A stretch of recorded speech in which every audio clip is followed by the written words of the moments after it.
Dia omong tentang seorang Muslim itu selalu mengkorek-korek Yesus. Tetapi dia lupa korek-korek Yesus itu dari segi Isanya.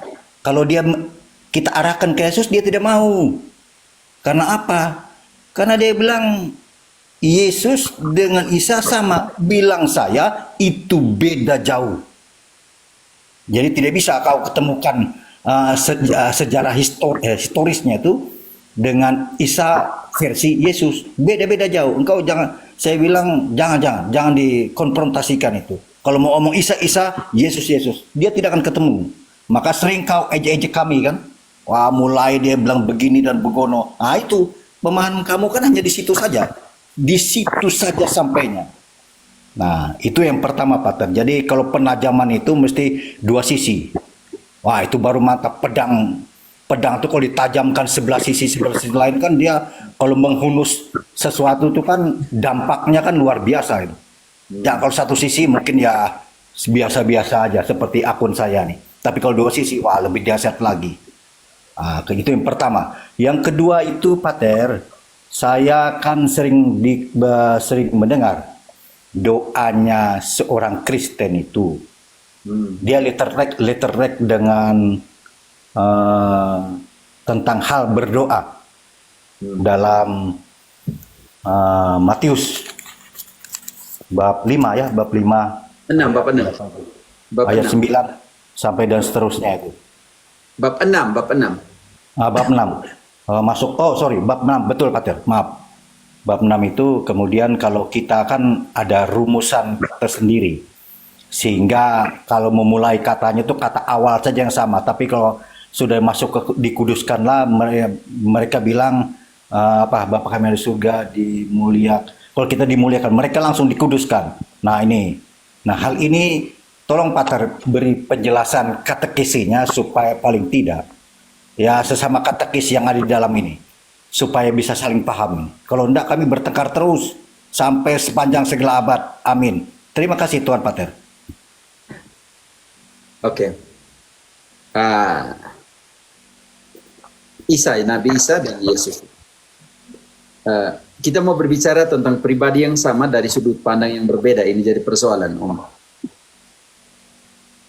Ketika kita melihat Yesus dari sudut pandang kealahannya, Al-Quran melihat Yesus dari sudut pandang kenabiannya. Jadi tidak akan ketemu orang biasa. Pribadi yang sama, dia lihat dari sudut pandang yang berbeda. Beda Pater. Oke, yang kedua, Yesus di dalam perjanjian baru adalah kepenuhan dari nubuat perjanjian lama. Sekarang pertanyaan saya untuk Isa Al-Masih yang ada di Al-Quran adalah kepenuhan dari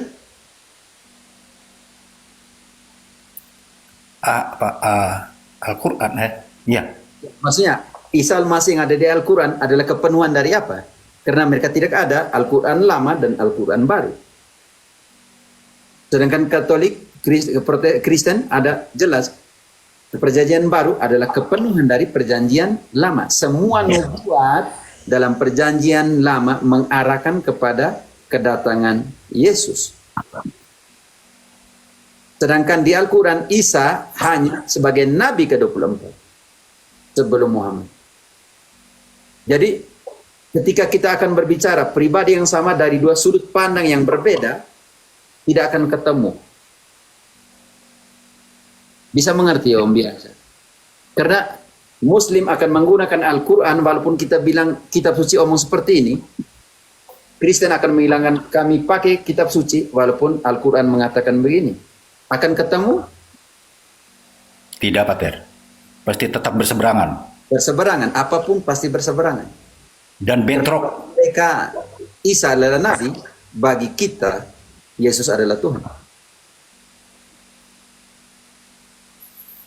Jadi makanya itu dalam pengertian mau berbicara pribadi yang sama dari sudut pandang yang berbeda akan menghasilkan pribadi yang berbeda. Logikanya seperti itu.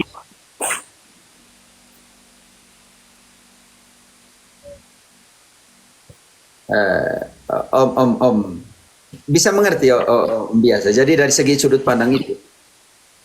Bisa, Pater. Saya paham. Senang sekali. Jadi apapun yang terjadi, kekristenan dia punya pendasaran adalah kitab suci. Dan Yesus yang kita punya adalah penggenapan dari seluruh nubuat perjanjian lama tentang dia. Ibrani 1:1-2 katakan saja Robert. Pada masa lalu Allah berbicara kepada nenek moyang kita melalui para nabi. Tetapi pada masa sekarang dia berbicara kepada kita melalui siapa? Melalui anaknya. Melalui Yesus itu. Yang oleh dia dijadikan semesta. Jadi pada saat itu penciptaan anaknya ada. Oke, Ibrani 1:1 selanjutnya. Setelah pada zaman dahulu, Allah berulang kali dan dalam pelbagai cara berbicara kepada nenek moyang kita dengan perantaraan nabi-nabi. Maka pada zaman akhir ini, Ia telah berbicara kepada kita dengan perantaraan anaknya, yang telah Ia tetapkan sebagai yang berhak menerima segala yang ada. Oleh Dia Allah telah menjadikan alam semesta. Lanjut. Oleh dia Allah telah menjadikan alam semesta. Alam semesta. Lanjut sedikit. Ya. Ia adalah cahaya kemuliaan Allah dan gambar wujud Allah, dan menopang segala yang ada dengan firman-Nya yang penuh kekuasaan. Artinya menopang semua yang ada dengan firman-Nya. Dia ini, artinya dia itu Allah. karena menciptakan yang tadi kita bilang, dan sekarang dia menopang semua yang ada ciptaan itu dengan firman-Nya. Dan setelah Dan setelah Ia selesai mengadakan penyucian dosa, Ia duduk di sebelah kanan yang maha besar di tempat yang maha tinggi. dia duduk di samping kanan Allah yang maha tinggi. Sejajar posisinya sama dalam dunia ini. Oke, jadi Om Biasa, sangat berbeda Yesus yang ada di Al-Quran dengan Yesus yang ada di kitab suci. Kristen punya. Dan juga ingat perjanjian baru adalah kepenuhan dari perjanjian lama. Kita mau pakai sudut pandang mana? Al-Quran atau kitab suci? Itu Pater yang mau dinarasikan oleh teman-teman muslim itu, dan kesannya dipaksakan. Itu yang menjadi bentrok, kan kalau menurut saya bentrok itu.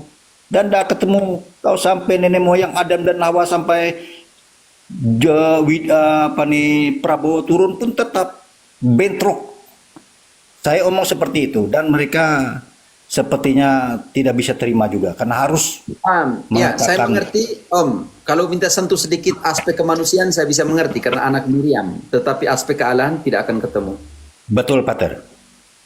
Kalau Omong tentang Yesus benar-benar manusia, kita akan bisa ketemu di situ dalam dialog. Karena anak Miriam dilahirkan, kita bisa mengerti. Tetapi omong tentang aspek ketuhanan tidak akan pernah ketemu, karena bagi mereka Yesus bukan Tuhan. Ya. Oke. Makanya dialog dengan mereka, omonglah Yesus dan Isa dalam aspek kemanusiaan, bukan dalam ketuhanan. Betul, Pater. Bisa mengerti. Sebenarnya saya selalu omong dalam dialog dengan Islam, aspek Emmanuelnya, Allah beserta kita. Kenapa? Karena dalam konteks ini saya selalu ingat Pater Lipus Tule, Bapak, dia bilang begini, Allahu Akbar, Allahu Akrab. Yang akrab inilah dia menjadi manusia. Saya bisa omong tentang Allah yang akbar dalam konteks Allah yang akrab, Emmanuel, menjadi manusia. Dilahirkan dari seorang perempuan. Makanya kalau omong tentang aspek kemanusiaan ada titik temu sedikit saja. Iya. Tapi kalau aspek ketuhanan tidak akan pernah ketemu. Karena bagi mereka Yesus bukan Tuhan. Betul. Kan duinatur itu kan hanya bisa diomongkan oleh mereka, tetapi tidak bisa dihayati dan diimani. Karena itu pasti kocar kacir itu. Ya, Divinatur tidak bisa diomongkan oleh mereka karena Al-Quran tidak omongkan. Tidak bisa, Pater. Kalau mereka singgung itu, saya bilang kau salah omong, mereka agak tersinggung. Tapi ya sudahlah, jangan kita perpanjang itu. Baik, ya, saya tuh sayang teman-teman Muslim. Keluarga saya dari pihak nenek, bapak punya, mama punya saudara-saudari semua Islam. Saya hidup di antara Islam dan semuanya. Saya hanya bisa dialog dengan mereka dalam aspek kemanusiaannya Isa dan Yesus itu. Tapi untuk kealahan memang tidak akan ketemu. Betul, Pater. Oke. Sulit mereka bisa mengerti tentang itu. Hmm. Dan memang tidak bisa, apapun bentuknya tidak bisa, saya bilang. Kau tidak bisa masuk dalam ranah keilahian itu. Sulit bagimu. Apapun kau paksa, kata-kata narasi, diksi apapun yang kau pakai, tidak bisa, saya bilang. Karena kau tidak mengimani. Baik, Pater. Yang kedua, Pater. Silakan, Pater, untuk menjelaskan apakah ini konkretnya Ayat bagaimana. 9, Matius 6 ayat 9-nya. Bantu dulu. Betul. Oh ya, tadi ada yang mau minta di bawah ya teman-teman ya. Kalau mungkin sebentar satu kalau sudah nanti bisa turun. Oke. Matius 6. Ayat 9-nya, dimuliakanlah namamu. Ayat 9, Robert. Karena itu berdoalah demikian. Bapa kami yang di sorga, dikuduskanlah namamu. Datanglah kerajaanmu, jadilah kehendakmu di bumi seperti di sorga. Berilah kami pada hari ini makanan kami. Ayat 9-nya, ayat 9, 6, 9 cukup. Oke. Karena itu berdoalah demikian. Bapa kami yang di sorga, dikuduskanlah namamu. Oke. Perbedaan kata di mana? Yang Protestan punya pakai kata apa? Bapa kami di surga, mereka tetap, Pater, dikuduskan, sementara kita dimuliakan. Dimuliakan. Tidak ada masalah. Nah, itu ada masalah, Pater. Ya, Jadi masalahnya masalah karena tidak sama kan dalam pengelapalan. Nah, itu kan. Kalau sementara saya berdoa dimuliakan namamu, mereka dikuduskanlah namanya. Nah, itu kan pengucapannya itu jadi beda. Tapi kalau artinya ya sama-sama power. ada masalah di mana? Masalahnya pengucapan, Pater, beda kata. Yang dimaksudkan itu kita mempertahankan pengucapannya atau esensi yang ada di sana? Karena Begini, Pater. Maaf dari saya kata agak sedikit. hagiaso artinya dikuduskan. Di sini bukan artinya, Pater, tapi katanya berbeda. Itu yang menjadi poin. Sehingga, kenapa kau ucap itu, kenapa kami ucap begini kan? Nah, itu tuh. Tapi kalau menjelaskan, Pater, maksud dari esensial dikuduskan, oh saya paham. Kita mengerti dengan baik. Nah, itu. Kira-kira Pater, itu. kira-kira Pater bisa menangkap ya apa yang saya maksud? Saya tidak tahu. Katolik, saya juga waktu kecil saya bilang dikuduskanlah namamu. Ya, Pater, karena kelamaan di tanah orang. Hanya Ya, bahasa kalau- Indonesia menerjemahkan jadi dua, dimuliakan dengan dikuduskan. Di bahasa Ya, lain ya. semua satu kata saja. Jadi persoalan bukan di katanya yang asli, persoalan diterjemahkan ke Indonesia.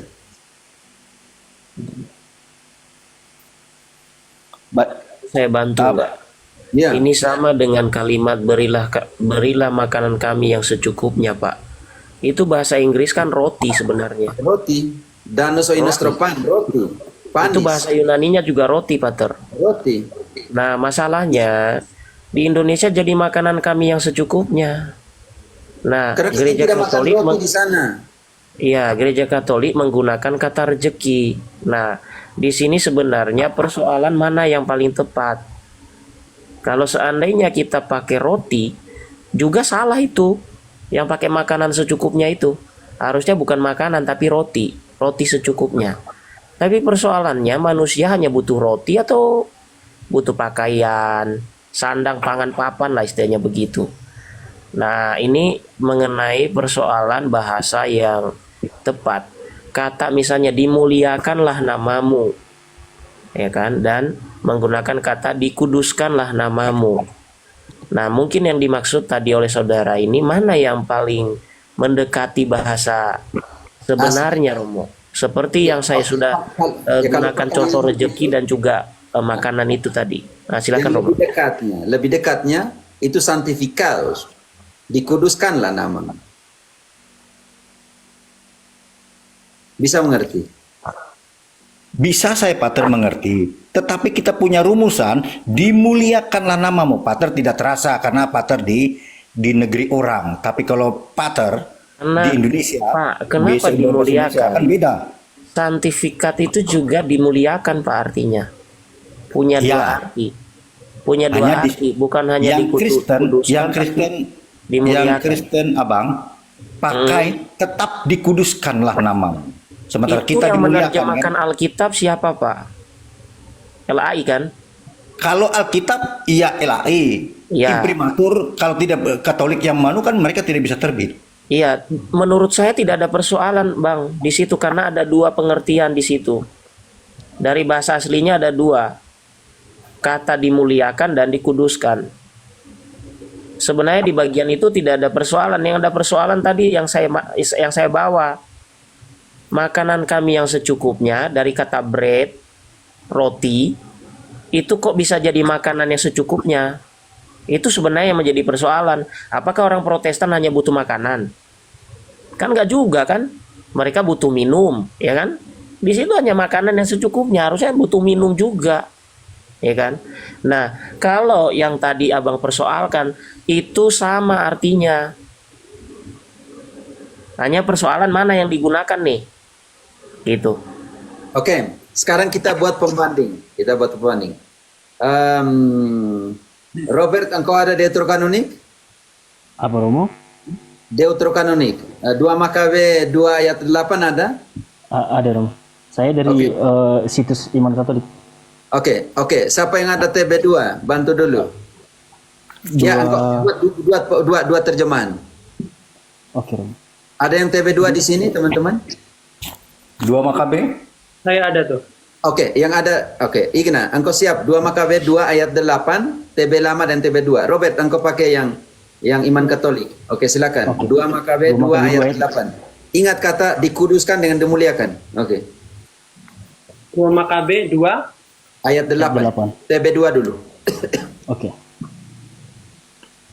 Kelak semuanya akan ditunjukkan oleh Tuhan dan kemuliaan Tuhan, serta awan akan nampak lagi. Sebagaimana dahulu dinyatakan kepada Musa dan sebagaimana Salomo pun telah berdoa juga, supaya tempat itu disucikan secara istimewa. Dikuduskan, disucikan secara istimewa. Oke, itu TB lama.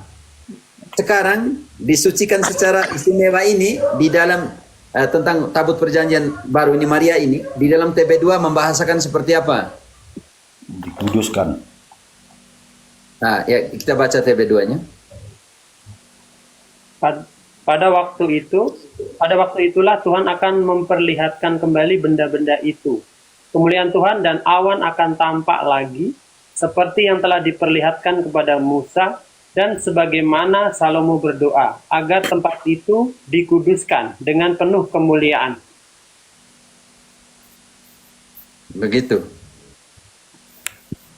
Berbeda atau tidak berbeda, Robert? Kalian dengar tadi? Beda Roma, sampai-sampai ku cari ayat Satunya mana yang dibaca dikuduskan Om ini. secara istimewa, satunya disucikan dengan penuh kemuliaan. Sekarang kalau kita mau lihat, oh ternyata rasa bahasanya, kalau kita mau analisa itu, lebih enaknya adalah dikuduskan dengan penuh kemuliaan. Penuh kemuliaan. Makanya kalau bilang dikuduskanlah namamu, dimuliakanlah namamu, mana yang lebih istimewa?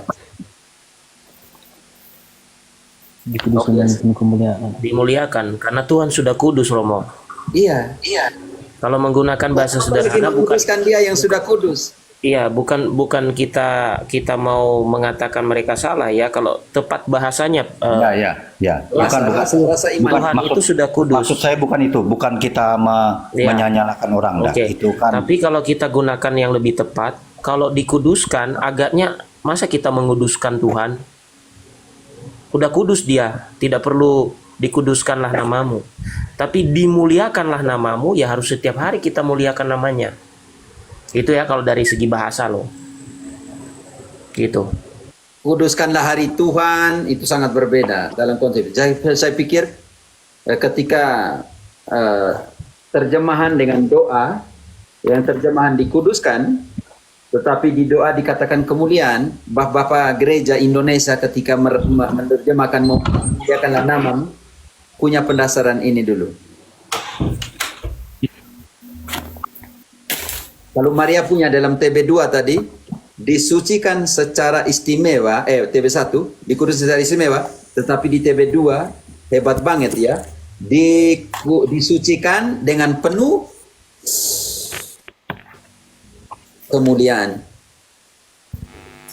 Kemuliaan itu, mulia itu atributnya Allah. Dalam pengertian ini. Jadi menguduskan nama Tuhan, kuduskanlah namamu. Ya Tuhan Allah itu kudus. Bagaimana kita mau menguduskan dia ya? Itu juga menjadi pertanyaan ya kan? Iya. Bisa. Engkau mau kuduskan nama Tuhan kah? Dia sudah kudus. Ya muliakanlah dia yang sudah kudus ya, selesai. Makanya saya bilang, Iya. Bapak Gereja Katolik ketika menerjemahkan dimuliakanlah namamu, mereka sudah punya pertimbangan teologis hebat banget ya. Itu saya paham, Pater. Berarti usah repot yang Protestan yang pakai itu tuh. Tidak, memang tidak repot, hanya kadang-kala kan kita kalau dalam hal sama-sama berdoa, wah, dia bilang, Tuhan, kau Katolik, oh saya Katolik, saya bilang, maka saya lebih cepat doanya daripada engkau yang baca sampai dari awal sampai habis.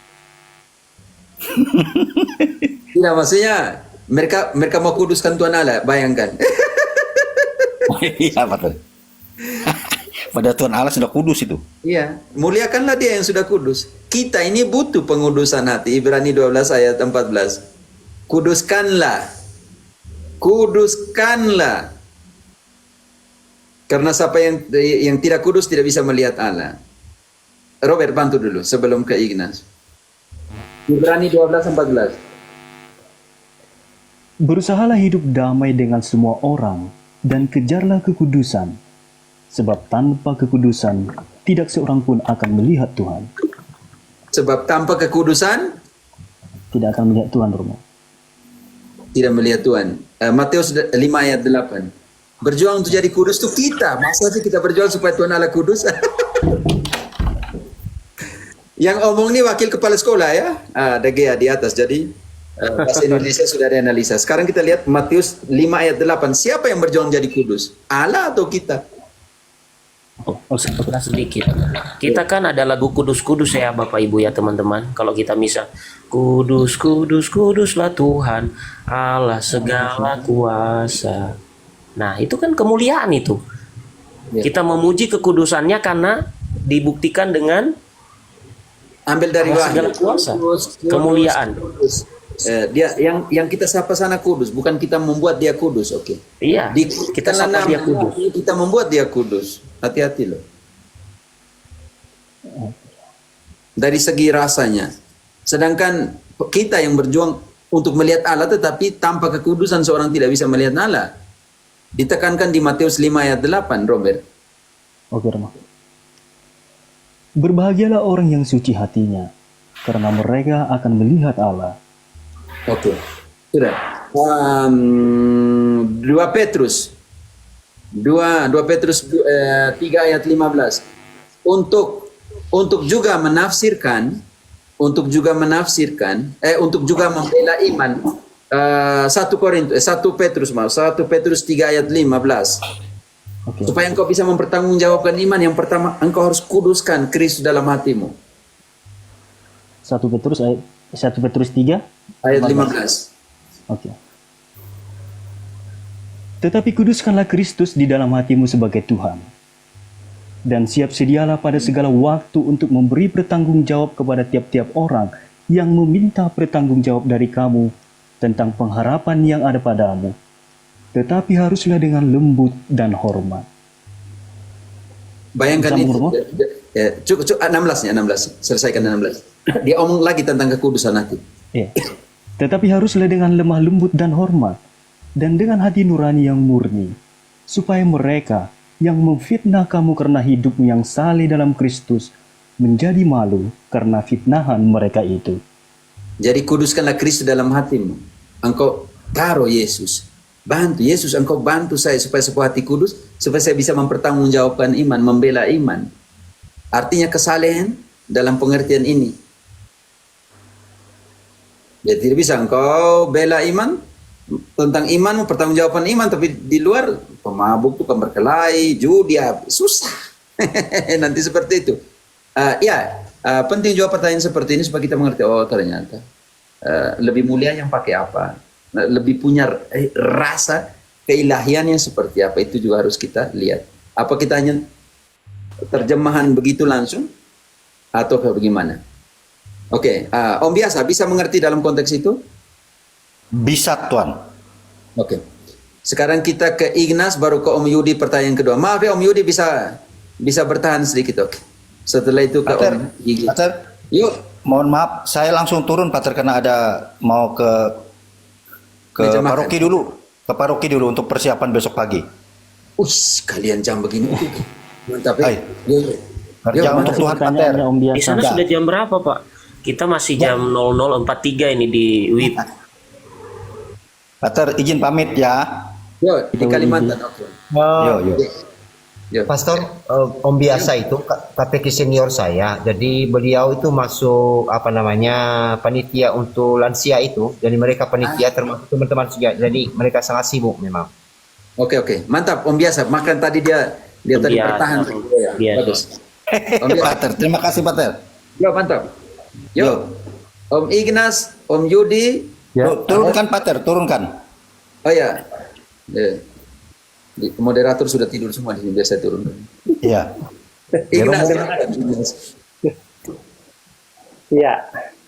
Terima kasih Romo. Selamat malam. Yuk. Saya mau tanya yang di ayat 12, dan ampunilah kami akan kesalahan kami seperti juga kami mengampuni orang yang bersalah kepada kami.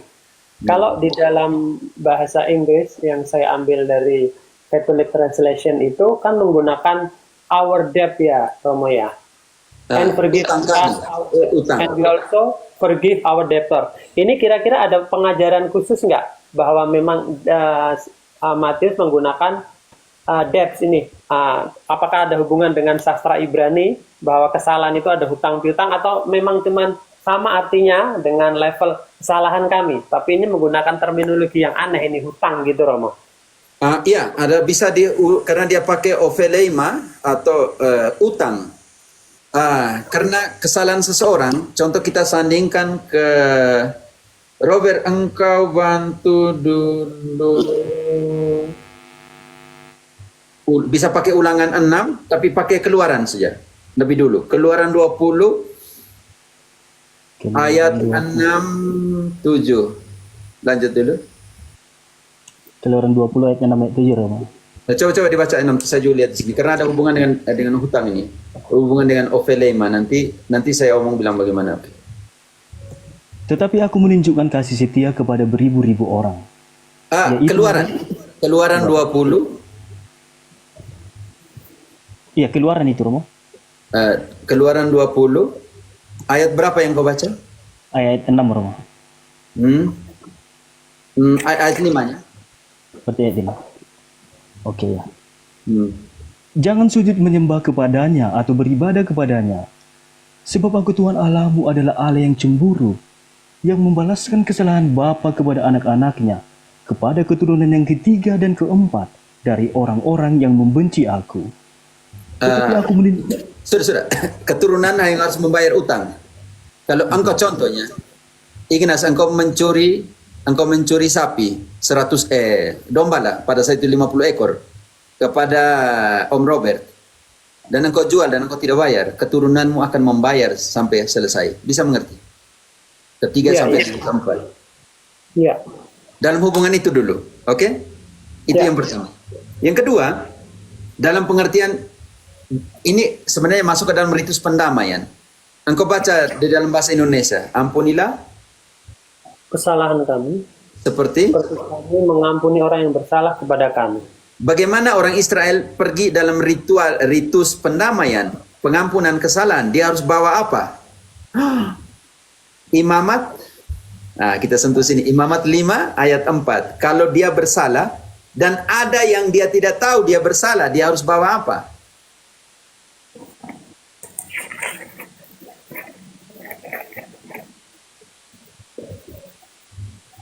Romo.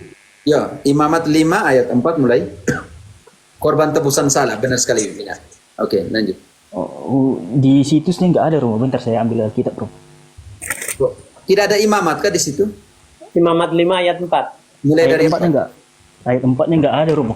Atau Robert. apabila saya bacakan Oke, biar Ignas yang bacakan. Robert, kau jangan Boleh. pergi. Imamat 5 ayat 4, atau apabila seseorang bersumpah teledor dengan bibirnya hendak berbuat yang buruk atau yang baik, sumpah apapun juga yang diucapkan orang dengan teledor tanpa tetapi kemudian ia mengetahuinya, maka ia bersalah dalam salah satu perkara itu. Ayat 5. Jadi apabila ia bersalah dalam salah satu perkara itu, haruslah ia mengakui dosa yang telah diperbuatnya itu. Ayat 6. Dan haruslah ia mempersembahkan kepada Tuhan sebagai tebusan salah karena dosa itu seekor betina dari domba atau kambing menjadi korban penghapus dosa. Dengan demikian, imam mengadakan pendamaian bagi orang itu karena dosanya. Oke, ayat 13. Ayat 13. Dengan demikian, imam mengadakan pendamaian bagi orang itu karena dosanya dalam salah satu perkara itu, sehingga ia menerima pengampunan. Selebihnya adalah bagian imam, sama seperti korban sajian. Oke, ini penting sekali, Ignas. Kalau engkau memecahkan kaca mobil seseorang, engkau pergi minta maaf saja atau bagaimana? Engkau harus apa? Ya, harus ganti rugi sih. Harus ganti rugi. Itu dalam pengertian itu. Karena itu makanya tadi orang Israel pergi mengaku dosa, tetapi jika dia harus membawakan kurban Penghapusan dosa. Dan juga untuk dosa yang tidak diketahui, tidak diingat, ayat 18-nya juga dia harus membayar dalam pengertian korban binatang untuk menghapuskan dosa. Coba baca ayat 18 lanjut. 18. Haruslah ia membawa kepada imam Dari seekor 17. domba. Dari 17. Dari 17. Imamat 5:17. Jikalau seseorang berbuat dosa dengan melakukan salah satu hal yang dilarang Tuhan tanpa mengetahuinya, maka ia bersalah dan harus menanggung kesalahannya sendiri. Ayat 18, haruslah ia membawa kepada imam seekor domba jantan yang tidak bercela dari kambing domba yang sudah dinilai sebagai korban penebus salah. Imam Oke, pesan teologis. Sudah, teman-teman. Ya. Pesan teologis. Pesan teologis. Ampunilah kesalahan kami seperti kami pun mengampuni. Tetapi engkau harus membayar itu dalam pengertian ini. Engkau sudah merusak hubungan dengan Tuhan, engkau harus membayar dalam pengertian perubahan dirimu. Karena itu setiap kali mengaku dosa, harus ada penitensi. Ignas, engkau bisa mengerti itu dulu. Bukan lagi dengan korban binatang, melainkan penitensi itu harus kau jalani. Termasuk penitensi perbuatan kasih ya. Iyalah. Iya, itu termasuk itu. Oh iya, paham. Ya, oke, yang kedua terakhir Om, karena sudah malam. Tapi Setelah itu Om Yudi, minta maaf ya Om Yudi. Oke kita. Yang penting engkau sudah mengerti Ignas. Seperti engkau sudah mengerti terima baru. kasih. Ya. Yang kedua pertanyaan berupa ini Romo. Maaf banget ini, maaf punten banget ini agak sedikit berkeluh kesah. Tapi tujuannya adalah minta nasihat dan bimbingan dari Romo kepada kami semua nih, termasuk komal-komal Katolik. Curhat sebentar Romo ya.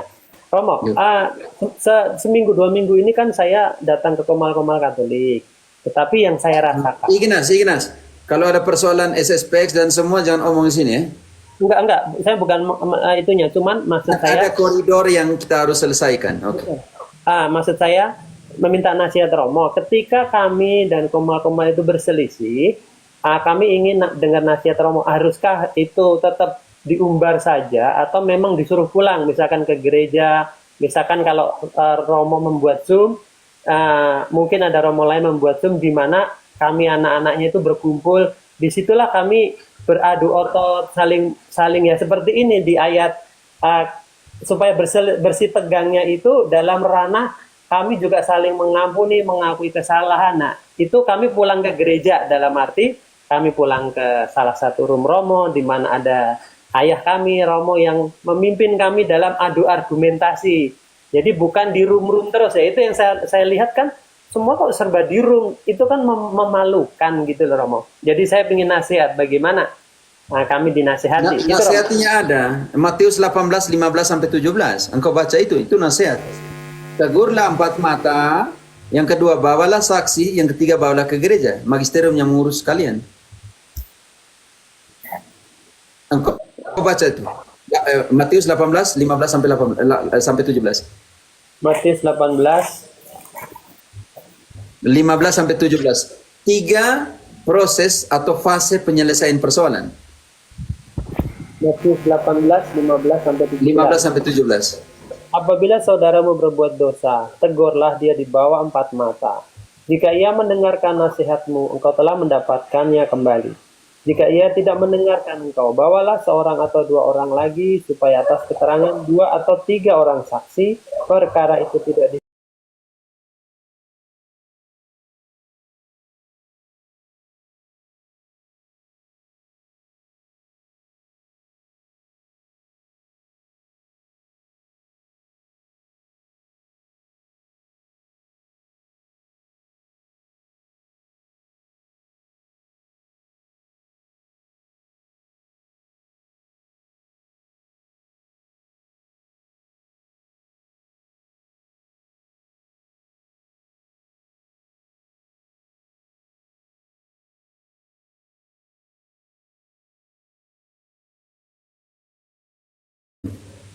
Kalau di Katolik kan tidak mengenal konsep begitu, tapi banyak umat-umat Katolik juga menghadapi masalah, ini takdir. Gimana pandangan Romo? Oke, saya bisa mengerti. Mungkin yang pertama, mungkin terbawa oleh situasi hidup setempat Muslim atau Calvin, karena Calvin itu double predestinasi, sudah ditakdirkan untuk selamat. Bisa mengerti Om Yudi? Bisa. Yang kedua, itu alasan pertama, mungkin dipengaruhi oleh konsep mentalitas yang hidup di samping. Contohnya, kita adalah katakanlah kepada siapa, katakanlah kepada saya, dengan siapa kamu berjalan, maka saya akan mengatakan siapakah engkau. Om Yudi, kalau engkau bergaul tiap hari dengan pemabuk, engkau akan menjadi Pemabuk. setiap kali engkau bergaul tiap hari dengan penjudi, engkau akan menjadi Judi. setiap hari kalau engkau bergaul dengan yang tukang gosip, engkau akan menjadi. Penggosip.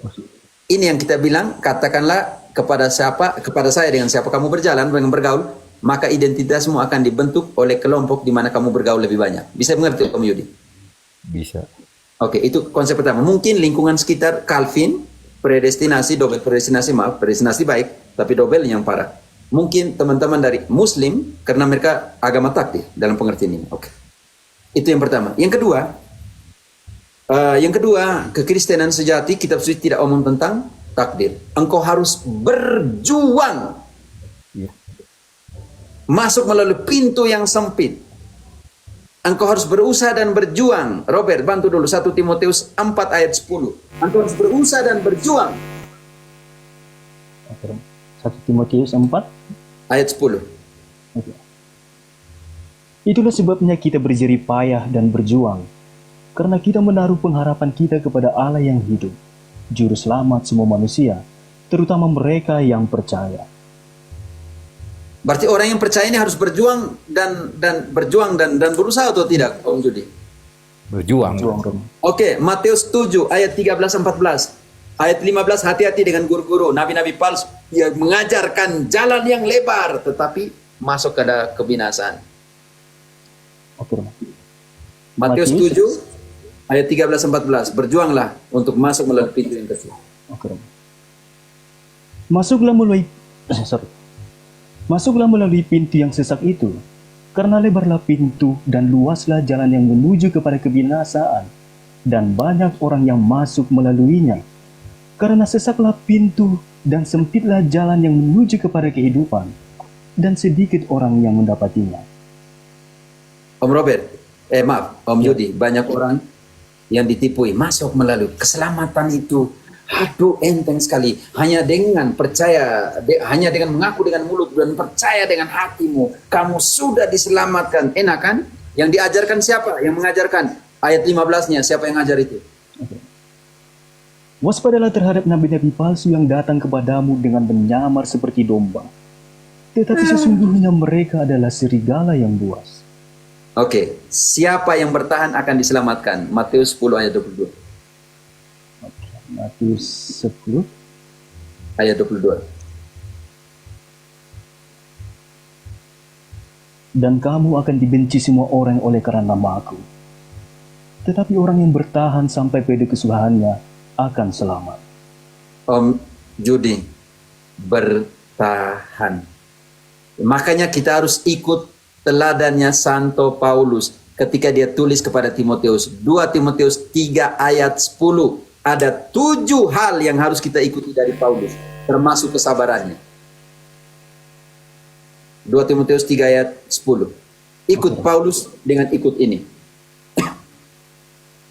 Tetapi engkau telah mengikuti ajaranku, cara hidupku, pendirianku, imanku, kesabaranku, kasihku, dan ketekunanku.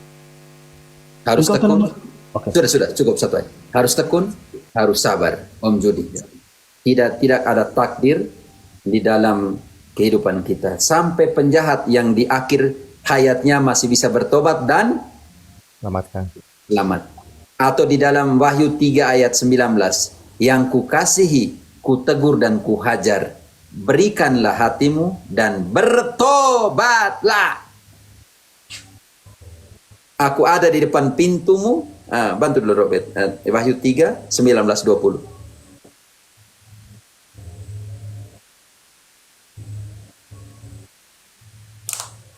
Halo. Halo. Robert. Aku matikan aku bicara sendiri, sorry. Bicara sendiri. Wahyu 3, ku 19, 20. Oke. Barang siapa ku kasihi, ia ku tegur dan ku hajar. Sebab itu relakanlah hatimu dan bertobatlah. Aku ada di depan pintu 20. Oke. Lihat, aku berdiri di muka pintu dan mengetok. Jikalau ada orang yang mendengar suaraku dan membukakan pintu, aku akan masuk mendapatkannya, dan aku akan makan bersama-sama dengan dia, dan ia bersama-sama dengan aku. Om Yudi, kalau takdir, engkau tidak lagi, walaupun orang ketuk, buat apa buka pintu? Sudah takdir tuh, buat apa lagi toh? Makanya Paulus bilang begini, kerjakanlah keselamatanmu. Filipi 2 ayat 12-13. Filipi ingat, Filipi 2, 12-13. Paulus bilang, kerja hai saudara-saudara yang terkasih, tetap kerjakanlah keselamatan. Filipi 2 ayat 12. Oke, Romo. Filipi 2 ayat 12. Hai saudara-saudaraku yang kekasih, kamu senantiasa Hai saudara-saudaraku yang kekasih, kamu senantiasa taat. Karena itu tetaplah kerjakan keselamatanmu dengan takut dan gentar. Bukan saja seperti waktu aku masih hadir, tetapi terlebih pula sekarang waktu aku tidak hadir. Karena Allah lah yang mengerjakan di dalam kamu, baik kemauan maupun pekerjaan menurut kerelaannya. Oke, Om Judi, kerjakanlah keselamatanmu. Waktu aku ada, maupun aku tidak ada. Paulus bilang begitu. Jangan pikir waktu saya ada, kamu kerjakan keselamatan. Setelah saya tidak ada lagi, kamu tidak mau lagi. Lalu kamu, karena tidak mau kerjakanlah keselamatan, kamu bilang, double predestinasi. Allah sudah menakdirkan kamu selamat dari awal dan selamat sampai di akhir. Tidak bisa. Oke, Om Judi, bisa mengerti? Mengerti, Romo. Oke. Kita sapa Om Hyginus. Ya. Sekarang Om saya Hyginus. pamit ya Romo ya. Oh ya, terima kasih Om semuanya. Judi. Maaf, Nanti saya engkau sudah dari awal tidak ditanya, lalu kemarin sampai selesai diturunkan. Aduh, kesian juga. Oke. Terima kasih. terima Bisa, kasih Tuhan. bisa dipahami Om Judi? Bisa Pastor. Kerjakanlah. Jangan salahkan, oh karena saya seperti ini, nasib malang seperti ini, karena takdiran. Tidak ada, berarti kamu tidak ada iman. Iya. Pastor. Terima kasih. Masih pertanyaan Baik, Om Yudi. Saya pamit ya. Yo Om Judi, diturunkan atau menurunkan? Turunkan aja Pastor. Bisa. Kasih. Ya mantap. Silakan Om Hyginus. Om Hyginus punya ketabahan ini. Ya, nggak ada- malam Romo. Halo, Ya Om Hyginus. ya Pak Romo mau tanya soal tentang konsep purgatori dalam kekatolikan itu seperti apa ya, Romo? Oh ya. Oke. Om ini mau Ya. pergi pesta gitu, Om Om mau pergi pesta. Mau masuk pesta nih, Om. Ya. Om tidak mandi kah? Pertanyaan saya dulu. Om tidak mandi? Mandi. Oke. Supaya masuk bersih ke sana tuh, Om. Ya. Oke. Kalau begitu, tapi syarat untuk masuk ke sana harus bersih. Tetapi Om ini belum bersih. Bagaimana? Tetapi Om sudah di depan mau masuk ini, tapi belum bersih. Bagaimana, Om? Mau pulang kembali sudah mati. Gitu toh, Om. Mau bagaimana kalau begitu? Oke. Mulai dari pertanyaan eksistensi seperti ini. Oke. Wahyu 21 ayat 27. Wahyu 21 Yakobus sila ayat 27. Tolong taib dong. Oke, Handayani masih bertahan ya. Aduh, Handayani ini hebat. dibaca Romo. Sekarang kita mau masuk pesta nih Om Higinus, tapi kita nih masih kotor. Bagaimana nanti? Wahyu 21 ayat 27. Oke, dibaca Romo. Yuk. Tetapi tidak akan masuk ke dalamnya sesuatu yang najis, atau orang yang melakukan kekejian atau dusta, tetapi hanya mereka yang namanya tertulis di dalam kitab kehidupan anak domba itu. Syarat pertama untuk masuk ke dalam itu, Om Higinus, harus tidak berdosa. tidak bernoda kan, Om Higinus? Tetapi katakanlah kepada saya, siapa dari antara kita yang mati tidak berdosa? Sudah suci murni dan baru mati. Siapa? Bukannya sebentar Mbak, bukannya kita sudah ada penebusan Tuhan Yesus gitu. Maksud saya, karena dari teman saya yang Protestan ngomongnya, buat apa ada purgatori lagi kalau kita sudah ditebus gitu. Oke, sekarang baca Ibrani 10 ayat 27. 26-27. Cekik dia di sini Om Higinus dengan ayat ini. Kalau bilang dia sudah ditebus, dia tidak bisa lagi berbuat dosa. Kalau dia sengaja berbuat dosa, hancur dia di sini. Ibrani 10 ayat 26-27. Dia tidak baca kitab suci. Oke, dibaca Romo. Ya. Sebab jika kita sengaja berbuat dosa, sesudah memperoleh pengetahuan tentang kebenaran. Robert. Oke, Romo. Om Higinus, saudara-saudara Protestan sudah menerima kebenaran dibaptis kan, menerima kebenaran dengan dibaptis? Ya, Om Higinus. ngomongnya seperti itu. Sudah dibaptis, menerima kebenaran dengan cara dibaptis sudah kan? Iya. Oke. Ayat ini mengatakan jika sengaja, keras di situ Robert. Oke, Romo. Sebab jika kita sengaja berbuat dosa, sesudah memperoleh pengetahuan tentang kebenaran, maka tidak ada lagi korban untuk menghapus dosa itu. Tetapi Kemana yang mereka ada- akan dibuang? 27-nya. Oke. Tetapi yang ada ialah kematian yang mengerikan akan penghakiman dan api yang dahsyat yang akan menghanguskan semua orang durhaka. Higinus, mereka tidak sengaja berbuat dosa lagi? Oh. Iya. Sebisa berdasarkan ayat ini berarti ya. Mereka tidak sengaja berbuat Saya dosa lagi? bingung juga jawabnya seperti apa nanti.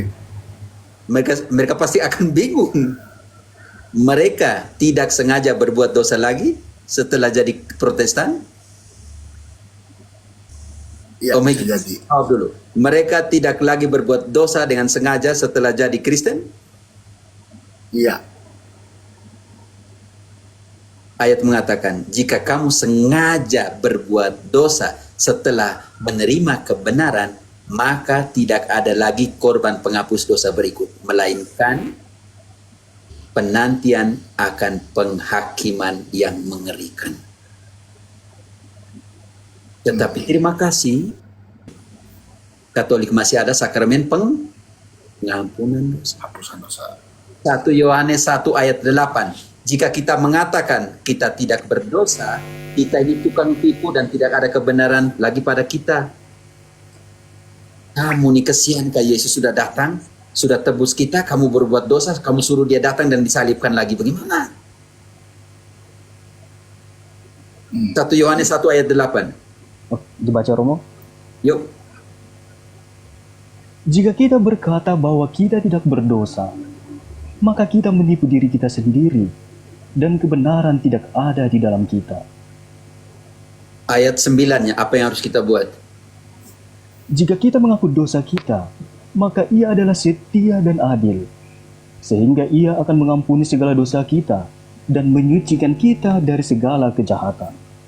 Om Hyginus, terima kasih. Katolik masih ada sakramen rekonsiliasi. Makanya kita kembali, untuk masuk surga tidak bisa masuk masih bernoda. Untuk masuk ke sana kita harus mengalami namanya penghakiman pribadi. Saya tidak pakai penghakiman umum di dalam Wahyu 20, tetapi kita akan menghadap takhta pengadilan Allah, dan setiap kita akan diadili, dihakimi menurut perbuatan kita selama masih hidup, baik ataupun buruk. Oke. 2 Korintus 5 ayat 10.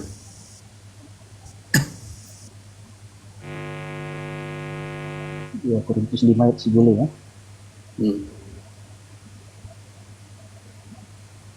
Sebab kita semua harus menghadap tahta pengadilan Kristus, supaya setiap orang memperoleh apa yang patut diterimanya, sesuai dengan yang dilakukannya dalam hidupnya ini, baik ataupun jahat. Om Hyginus, Protestan punya tidak ada penghakiman pribadi. Mereka hanya pakai penghakiman umum di dalam Wahyu 20 ayat 12-13. Tetapi di sini ada penghakiman pribadi ketika kita mati dan langsung menghadap tata pengadilan Allah untuk dihakimi menurut perbuatan baik atau buruk selama kita masih hidup. Karena itu, caranya seperti apa? Kalau standarnya, kriterianya adalah perbuatan kita, maka yang pertama, Paulus membedakan perbuatan yang tahan uji dan perbuatan yang tidak tahan uji. Kita sudah masuk sekarang ke dalam konsep purgatorium. Oke, 1 Korintus 3 ayat 12. Paulus membedakan dua perbuatan. Perbuatan yang tahan uji dan perbuatan yang tidak tahan uji.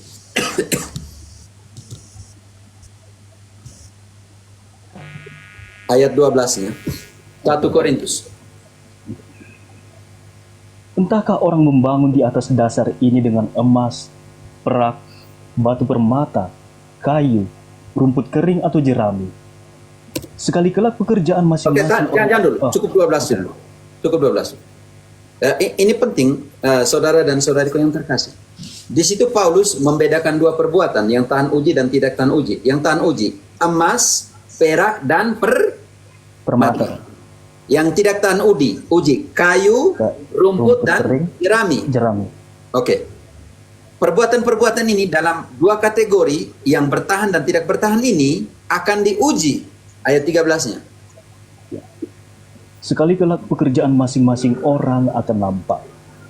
Karena hari Tuhan akan menyatakannya, sebab ia akan nampak dengan api, dan bagaimana pekerjaan masing-masing orang akan diuji oleh api itu. Om Hyginus bisa mengerti? Sekali kelak, semua pekerjaan kita akan diuji oleh api. Kita lihat yang bertahan dan tidak bertahan. Yang bertahan, lanjut. Jika pekerjaan yang dibangun seseorang tahan uji. Tahan dulu, Robert. Tahan uji. Yang tadi, emas kalau dibakar dia tetap emas atau tidak, Om Hyginus? Emas. Perak tetap perak atau tidak? Iya, tetap perak. Intan permata tetap intan permata atau tidak? Tetap. Iya, betul. Sekarang nanti dia buat perbandingan antara bertahan, tahan uji, dan tidak tahan uji. Kayu, rumput, dan jerami kalau kita bakar dia jadi apa? Jadi abu, Romo. Jadi abu. Dia akan menderita. Tetapi ayat 15 penting, kita baca dulu ayat 14. Jika pekerjaan yang dibangun seseorang tahan uji, ia akan mendapat upah. Jika pekerjaannya terbakar, ia akan menderita kerugian, tetapi ia sendiri akan selamat. Tahan dulu. Om Hyginus. Kalau pekerjaannya terbakar, menurut situ dia akan menderita. Diselamatkan atau tidak, Om Hyginus, kalau sudah menderita ini? Kalau sudah menderita, harusnya dia sudah tidak bisa selamatkan lagi. Tetapi apa kata Satu Paulus? Lanjut. Baca kembali ayat 15. Oke. Jika pekerjaannya terbakar, ia akan menderita kerugian. tetapi ia sendiri akan diselamatkan, tetapi seperti dari dalam api. Om Hyginus, tetapi seperti dalam apa? dalam api. Diselamatkan? Diselamatkan. Menderita karena tidak masuk langsung ke sana. Pertanyaan saya untuk Protestan, kalau tidak ada purgatorium di sini, sangat jelas di sini.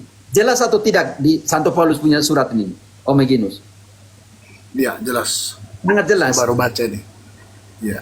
Sangat jelas. Lalu pertanyaan saya, kalau begitu mereka yang menderita ini tetapi diselamatkan, ada di mana? Ayo Protestan jawab. Ada di mana? Saya pas tanya gitu juga Romo.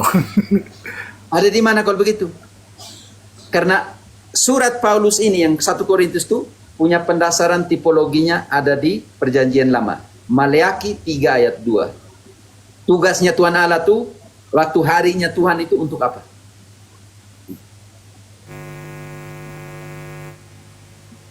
Maleaki Romo? Ya, Maleaki 3 ayat 2. Oke. Siapakah yang dapat tahan akan hari kedatangannya? Dan siapakah yang dapat tetap berdiri apabila ia menampakkan diri? Sebab ia seperti api tukang pemurni logam dan seperti sabun tukang penatu. Oke. Bab 4 ayat 1. Kalau Paulus tidak ambil dari sana tidak mungkin. Oke. Bahwa sesungguhnya hari itu datang, menyala seperti perapian, maka semua orang gegabah, dan setiap orang yang berbuat fasik menjadi seperti jerami, dan akan terbakar oleh hari yang datang itu, firman Tuhan semesta alam, sampai tidak ditinggalkannya akar dan cabang mereka. Mereka akan menderita menurut Santo Paulus tadi? Iya. Menurut Santo Paulus tadi mereka akan menderita, Om?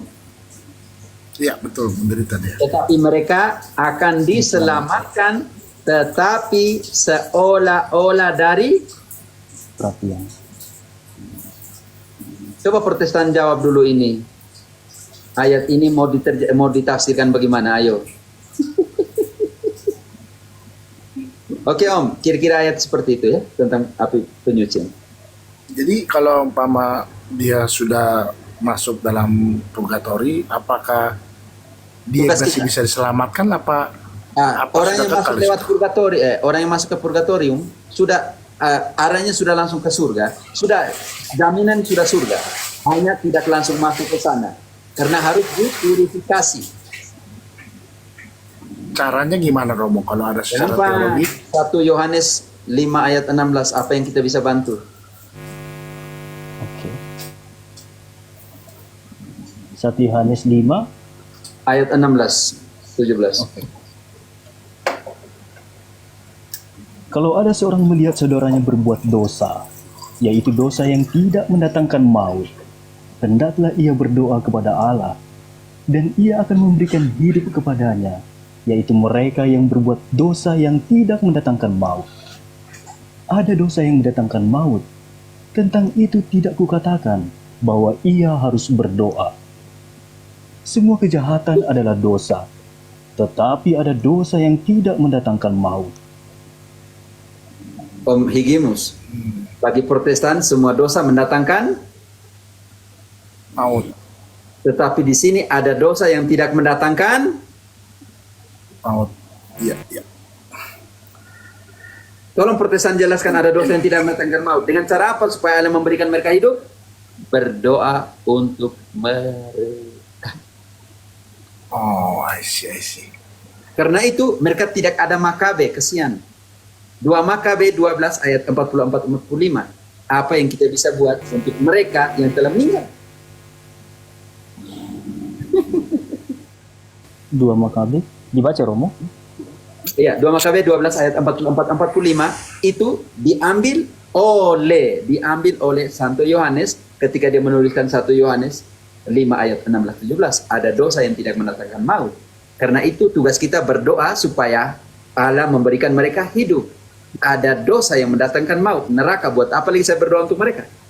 Tetapi bagi teologi Protestan, semua dosa membawa maut. Mau. Lawan sendiri yang tadi Yohanes katakan bahwa ada dosa yang tidak mendatangkan maut. Mau. Iya, iya. Makanya ketika mereka kehilangan 2 Makabe, mereka juga kehilangan kebenaran yang bagus sekali di sini. Yang benar, oke. 2 Makabe 2 Makabe 12 ayat 44-45. Dibaca Romo. Yuk. Sebab jika tidak menaruh harapan bahwa orang-orang yang gugur itu akan bangkit, niscaya percuma dan hampalah mendoakan orang-orang mati. Lagi pula, Yudas ingat bahwa tersedialah pahala yang amat indah bagi sekalian orang yang meninggal dengan saleh. Ini sungguh suatu pikiran yang mursyid dan saleh. Dari sebab itu, maka disuruhnyalah mengadakan korban penebus salat untuk semua orang yang sudah mati itu, supaya mereka dilepaskan dari dosa mereka. Ada dosa yang tidak membawa ke kematian. Doa, ingat dan berdoa untuk orang yang sudah mati adalah pikiran yang mursik dan saleh, supaya Allah membebaskan mereka dari Maut. dosa, dari dosa mereka. Oke. Higgins bisa mengerti? Sudah. Bisa Romo, saya sudah catat semua ya ayatnya nih. Tolong pergi dialog dengan pendeta-pendeta yang bilang tidak ada purgatori. Terima kasih banyak Pak Romo. Kalau begitu dosa yang tidak membawa maut ini mereka ada di mana? Kalau begitu mereka yang tidak masih bernoda ini mereka ada di mana? Iya, sempat saya tanya juga itu. Oke. Mereka jawab tidak, Pak Higgins? Mereka bilang sudah ditebus sama Tuhan Yesus di kayu salib. Itu sangat kontradiksi dengan teologi mereka punya. Mereka punya itu masih menantikan penghakiman umum. Sekarang mereka tuh masih pergi tidur di kubur, belum dihakimi secara pribadi. Bagaimana ditebus? Sedangkan di surga sudah banyak orang. Higimus, engkau tanya, apakah di surga ada orang? Mereka bilang apa? Masih udah banyak ya. Harusnya mereka udah banyak nih. Udah di situ semua. Teologi Protestan belum. Karena mereka masih tunggu penghakiman. Oh, tunggu kedatangan Yesus yang kedua ya berarti ya. Oh, iya. Sedangkan tadi 2 Korintus 5 ayat 10 katakan, setelah kita mati kita langsung menghadap tahta pengadilan. Masih kosong bagi mereka. Ternyata kontradiksi dengan Ibrani 12 ayat 22-23. Untuk masuk ke sana, jiwa-jiwa orang yang sudah disempurnakan. Pertanyaan saya, kalau dia belum sempurna, dia ada di mana? Ayo kita baca deh. Ibrani 12 ayat 22-23. Omonika sebentar kita sapa ya.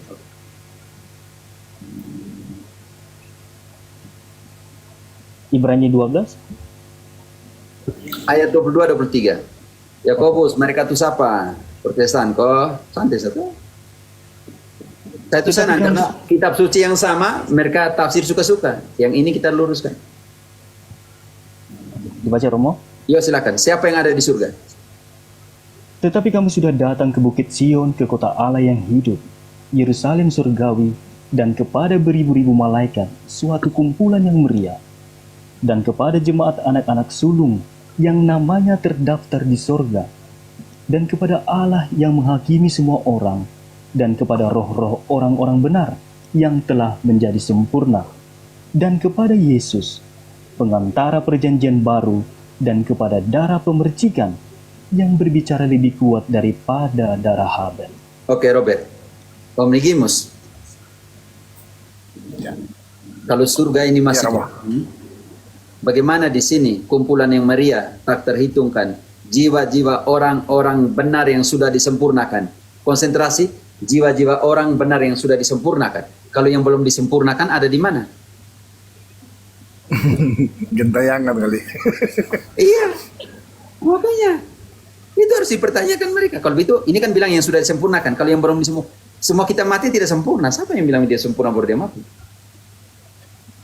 Kalau dia sudah sempat melakukan pertobatan, gimana Romo? Dalam pengertian dia apa? sakit atau dalam artinya Ada sebelum sakramen. meninggal dia ada sakit. Sakramen perminyakan suci menghapusi dosanya. Kita sandingkan Yakobus 5 ayat 14. Minyak suci dan doa itu menghapusi dosanya.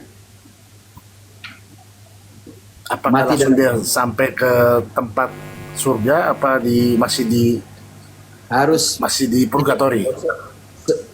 ya tidak. Ingat, itu urusannya Tuhan Allah. Tapi ingat bahwa semua kita harus menghadap takhta pengadilan. Dan tadi kita semua perbuatan kita harus diuji semua oleh api. Maka semua harus pasang lewat sana. Engkau bertahan atau tidak bertahan? Kalau dari 1 Korintus 3:15 tadi 13 sampai 15 sangat jelas. Semua pekerjaan kita harus diuji. Yang bertahan dan tidak bertahan. Ya. Oke. Oke, Romo. Silakan Robert, tadi ayat mana saya ngomong terus lupa. Oke. Yakobus 5 ayat 14. Ya, Yakobus 5 ayat 14 dengan orang sakit, oke. Kalau ada seorang di antara kamu yang sakit, baiklah ia memanggil para penatua jemaat, supaya mereka mendoakan dia, serta mengolesnya dengan minyak dalam nama Tuhan. Lanjut, Romo. Dan doa yang lahir dari iman akan menyelamatkan orang sakit itu, dan Tuhan akan membangunkan dia. Dan jika ia telah berbuat dosa, maka dosanya itu akan diampuni. Saudara dan saudariku, betapa pentingnya pengurapan orang sakit. Oke? Jangan main-main. Ada orang sakit, tolong minta Romo. Tidak ada sakramen yang punya urgensia seperti sakramen orang sakit ini. Sakramen pengurapan orang sakit ini.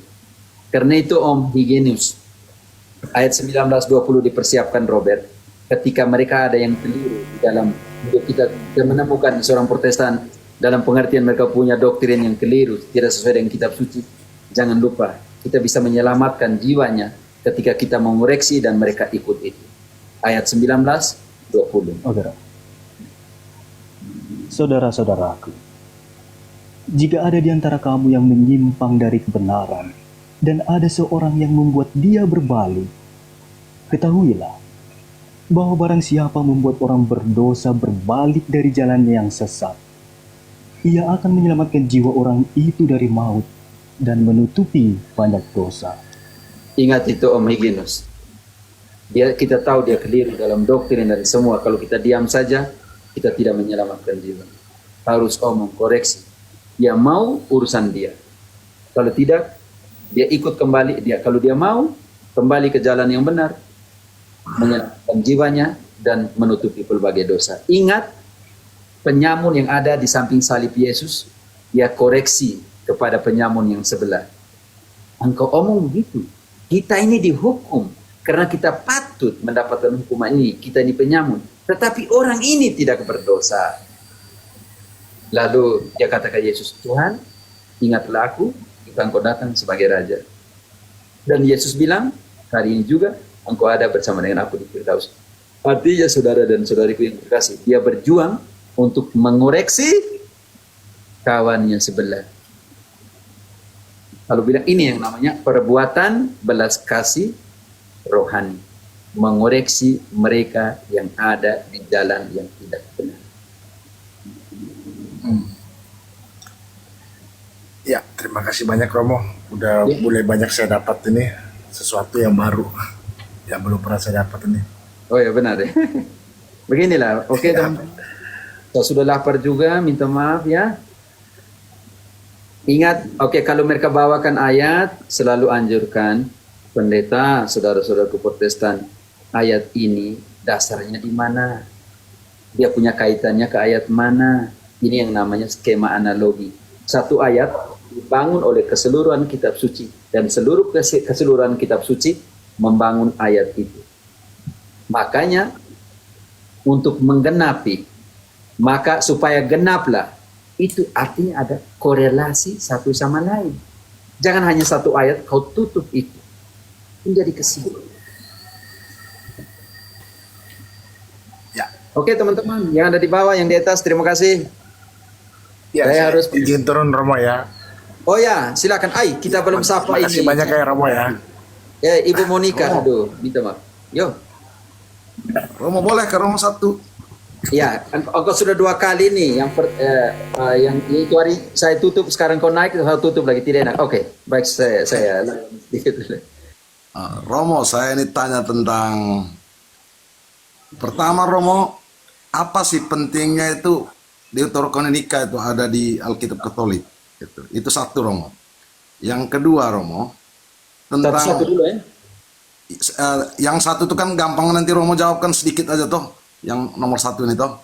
Yang kedua itu. Yang kedua ini Romo mungkin ini agak lama nanti Romo jawabkan tentang perjamuan terakhir itu Romo, yang Yesus mengambil roti itu kan, itu. Oke. Nah, terus dia bilang lakukanlah ini untuk mengenangkan akan daku itu. Oke, Nah, kata itu kuncinya terkait gimana? dengan impersona Christi oleh para imam kan Romo. Oke. Gitu. Oh, Ya, itu. ya. Nah, itu Romo mungkin itu bisa dijelaskan Romo. Gitu. Oke. Kenapa Deuterokanonik itu penting sekali, saudara-saudariku yang terkasih? Yang pertama, Deuterokanonik adalah kanon Yahudi, kanon Septuaginta, kanon Alexandria yang dibuat 200 tahun sebelum kedatangan Kristus. Dan semua orang Israel menggunakan itu tanpa masalah. Contoh paling nyata, saudara-saudariku yang terkasih, kenapa kita menggunakan Deuterokanonik dan berapa penting? Karena Yesus dan para rasul menggunakan itu. Bukti penggunaan ada 351 kutipan di dalam Perjanjian Baru yang diambil dari Deuterokanonik. Contoh paling nyata.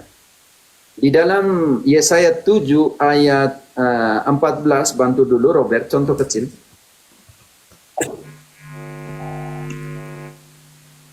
Yesaya 7 ayat 14 Romo, dibaca.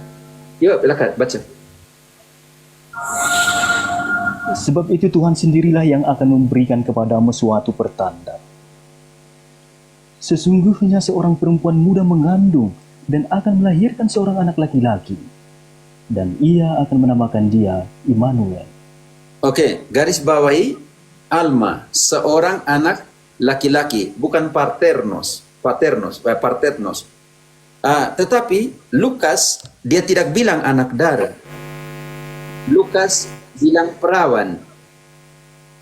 Artinya catatan kaki yang dipakai Lukas adalah edisi atau versi Ibrani atau versi Yunani. Kita lihat nanti Lukas 1:26. Versi apa yang digunakan? Versi Ibrani bilang anak darah. Tetapi ini sudah diterjemahkan ke Yunani pakai partetnos, artinya perawan. Bukan alma lagi, melainkan perawan. Artinya yang dibaca oleh Yesus dan para rasul dari contoh kecil ini adalah kanon Alexandria.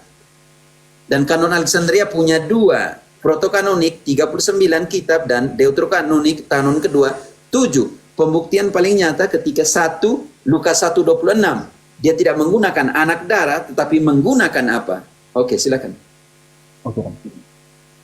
Dalam bulan yang ke-6, Allah menyuruh malaikat Gabriel pergi ke sebuah kota di Galilea bernama Nazaret, kepada seorang perawan yang bertunangan dengan seorang bernama Yusuf dari keluarga Daud. Nama perawan itu Maria. Catatan kaki, digunakan apa di sini? Perawan. Perawan. Kalau itu dari Ibrani, maka dia harus menggunakan anak darah. Artinya, Yesus dan para rasul dari contoh kecil ini, nanti kita buka contoh lain, menggunakan kitab-kitab kanon Septuaginta atau kanon Alexandria dalam bahasa karena Yesaya 7:14 sudah diterjemahkan bukan anak darah melainkan perawan. Oke, kita contoh yang lain. Alasan kenapa Yesus dibunuh di dalam Yohanes 5 ayat 18. Coba 18. Oke, Romo. Yohanes 5 ayat 18, kenapa dia dibunuh?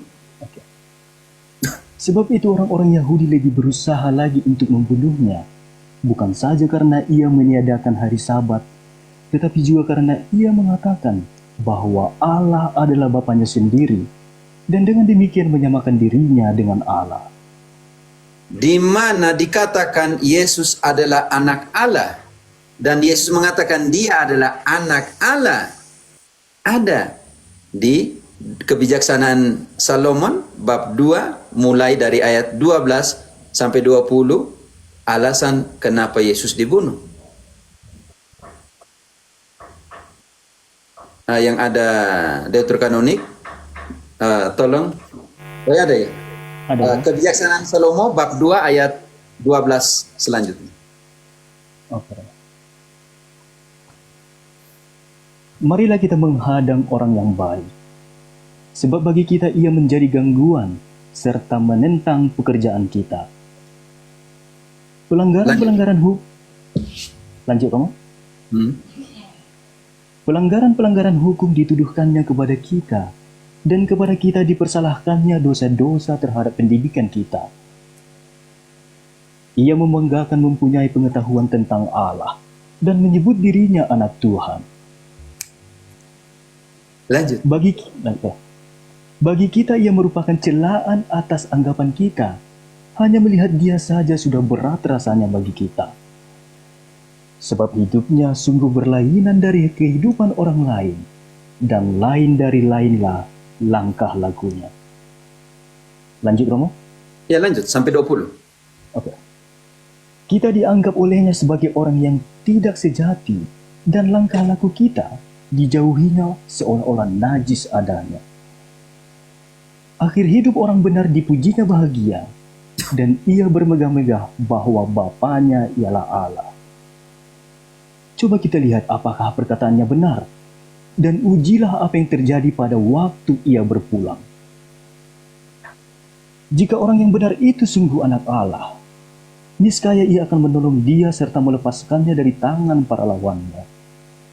Mari, kita mencobainya dengan aniaya dan siksa, agar kita mengenal kelembutannya serta menguji kesabaran hatinya. Hendaklah kita menjatuhkan hukuman mati keji terhadapnya, sebab menurut katanya, ia pasti mendapat pertolongan. Oke Robert, cukup. Catatan kaki sangat jelas tadi dalam Yohanes 5 ayat 18, alasan kenapa dia dibunuh, alasan kenapa orang Yahudi mau membunuh dia secara lebih ganas, lebih membabi buta, adalah karena dia menghilangkan hari Sabat dan mengakui dirinya sebagai anak Allah, dengan demikian menyamakan dirinya dengan Allah. Oke, ini penting sekali. Begitu banyak ya teman-teman kutipan yang ada dalam Perjanjian Baru yang diambil dari Deuterokanonik. Sekarang bagaimana dengan gereja perdana? Apakah mereka menggunakan itu? Iya, dalam 2 Timotius 3 ayat 15, Paulus bilang kepada Timotius uskup, sejak kecil kamu mengenal apa? Oke.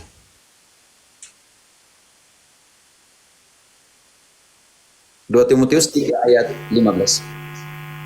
Robert, story-nya keras banget loh. Oke. 2 Timotius 3 ayat 15. Rumah jangan makan rumah.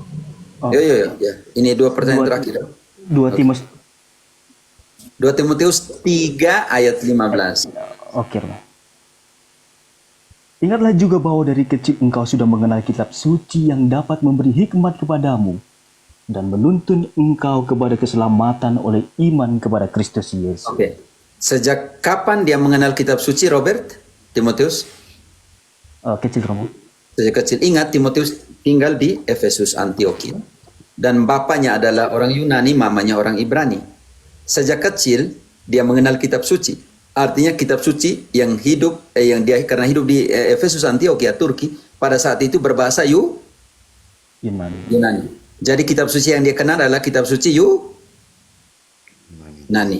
Kanon Septuaginta atau kanon Alexandria. Ini penting sekali saudara dan saudariku, begitu banyak pembuktian di dalam kitab suci, ada sekitar 351, kalau teman-teman mau nanti saya bagi seri. Oke, 351 kutipan yang diambil dari Perjanjian Lama, khususnya Deuterokanonik yang dikutip di dalam Perjanjian Baru. Hanya Filipi yang tidak mengutipnya. Karena itu kalau Protestan menolak Deuterokanonik Perjanjian Lama, maka mereka hanya memegang surat Filipi. Dan surat Filipi 2 ayat 13, katakanlah kerjakanlah keselamatanmu. Jadi sola fide juga hancur di sini. Sola gratia juga hancur. Double predestinasi juga hancur karena keselamatan harus dikerjakan.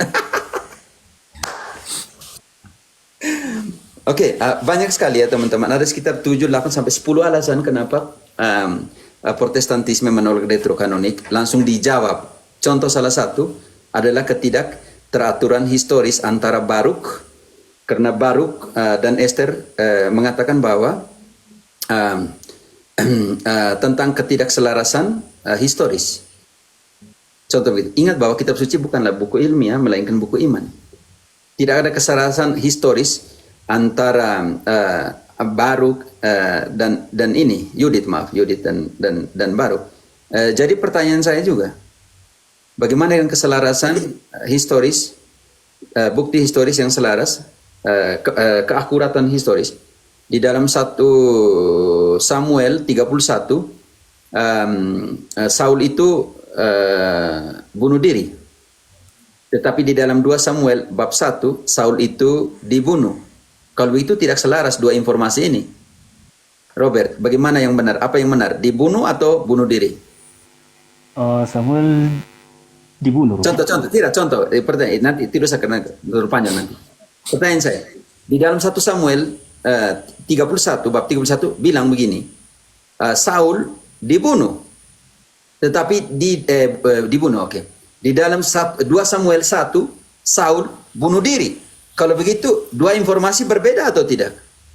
Berbeda. Berbeda, Rob. Kalau begitu mana yang benar menurut Protestan?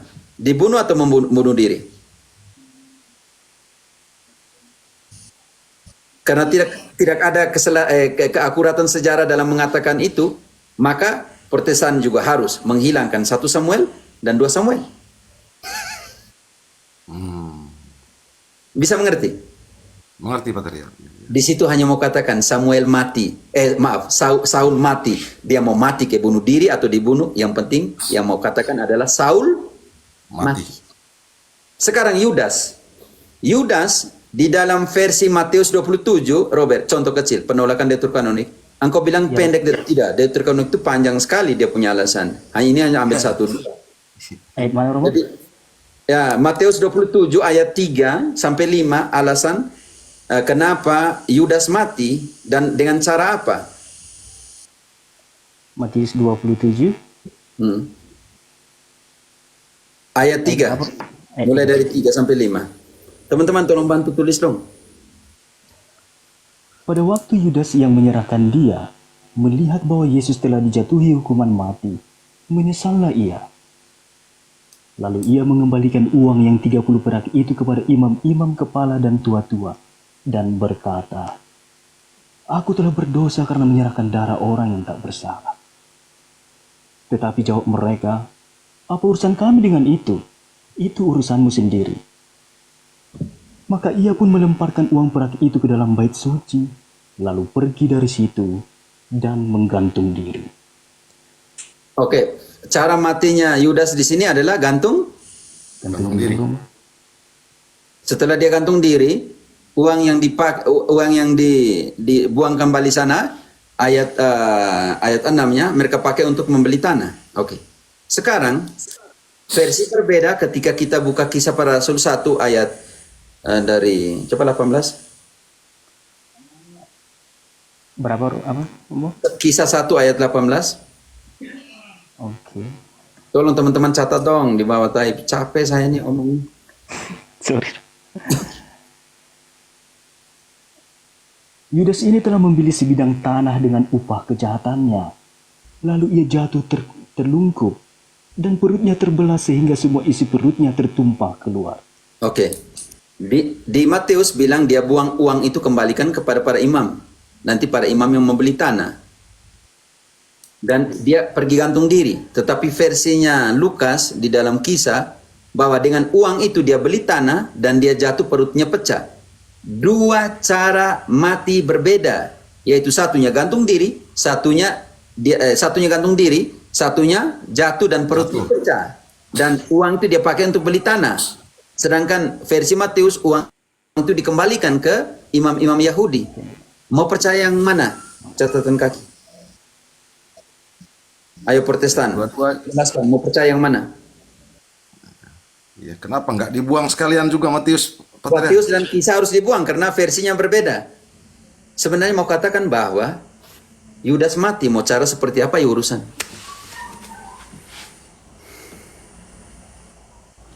Coba kamu baca ayat ini dan tanya Protestan. pasti begini, tidak, selesai lah. Oke, makanya penting sekali Deuterokanonik karena digunakan oleh Yesus dan para rasul dan juga gereja perdana menggunakan itu. Banyak kutipan yang diambil dari Deuterokanonik. Begitu, kenapa pentingnya? Terima kasih Pater. Yang kedua, ini yang terakhir teman-teman. Monik, engkau besok juga, saya juga lapar. Oke, panjang sebenarnya. Pertanyaan, kata kenangan yang dipakai di situ. Di dalam Lukas hanya pakai kata satu kali kenangan, tetapi Paulus mengulangnya dalam 2 kali. Oke, sekarang kita pakai yang Lukas punya, saat Lukas 22 ayat 19. Engkau nanti catatan engkau naik lebih awal lah, jangan naik sudah semua turun ini nih. Iya Pater, mohon maaf Pater. Ya. Dibaca Romo? Ya, kalau saya langsung baca, jangan tunggu lagi. Oh, oke. Lalu ia mengambil roti, mengucap syukur, memecah-mecahkannya dan memberikannya kepada mereka, katanya, inilah tubuhku yang diserahkan bagi kamu. Perbuatlah ini menjadi peringatan akan aku. Oke, kata peringatan ini penting sekali. Tetapi tentang piala dia tidak ulang kata peringatan, tetapi nanti Paulus peringatan itu diulangi 2 kali di dalam 1 Korintus. Baca ayat 20-nya. Oke. Demikian juga dibuatnya dengan cawan sesudah makan. Ia berkata, cawan ini adalah perjanjian baru oleh darahku yang ditumpahkan bagi kamu.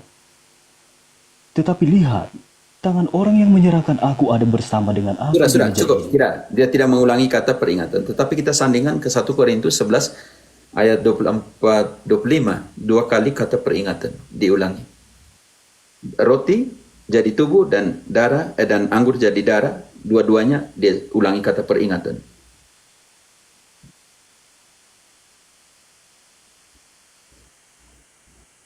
Apa Romo? 11 11:24 sampai 25. 24-25. Dan sesudah itu ia mengucap syukur atasnya.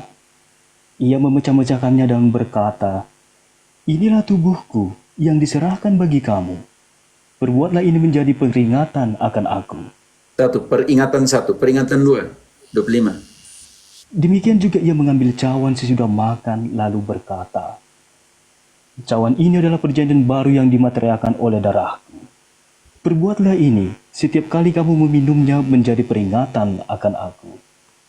Di sini tidak pernah dibaca dalam konsep teologis biblis kata peringatan.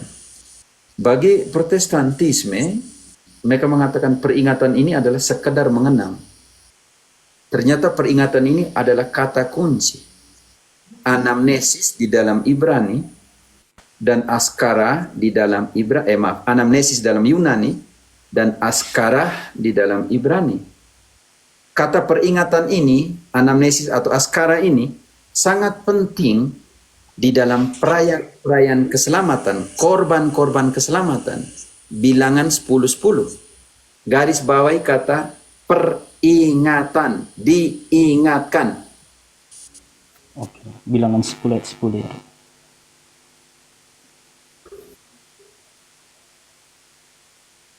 Baca-baca Robert. Oke.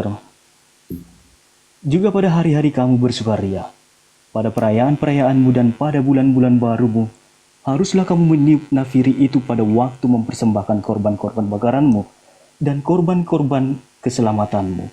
Maksudnya supaya kamu diingat di hadapan Allahmu. Akulah Tuhan Allahmu. Supaya kamu diingatkan waktu kamu mempersembahkan korban-korban keselamatan, kamu diingatkan bahwa akulah Tuhan Allahmu. Jangan tutup itu bab itu dulu. Ingat ketika Yesus mengambil roti, mengucap syukur, memecah-mecahkan dan memberikannya kepada para rasul sembari berkata, inilah tubuhku. Lakukanlah itu sebagai askara akan daku. Akhirnya, lakukanlah itu supaya kamu diingatkan bahwa akulah Tuhan Allahmu. Karena korban itu adalah korban keselamatan. Dan siapa yang boleh merayakan perayaan askara atau perayaan ingatan atau memori, perayaan peringatan atau siapa yang merayakan askara atau anamnesis ayat 8-nya. Oke. Nafiri-nafiri itu harus ditiup oleh anak-anak Imam Harun. Itulah yang harus menjadi ketetapan untuk selama-lamanya bagimu turun-temurun. Itulah yang akan menjadi ketetapan kapan?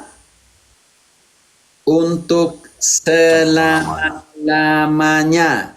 Makanya Ekaristi itu harus dirayakan sampai kapan? 1 Korintus 11 ayat 26. Sampai kapan dirayakan dan oleh siapa nanti?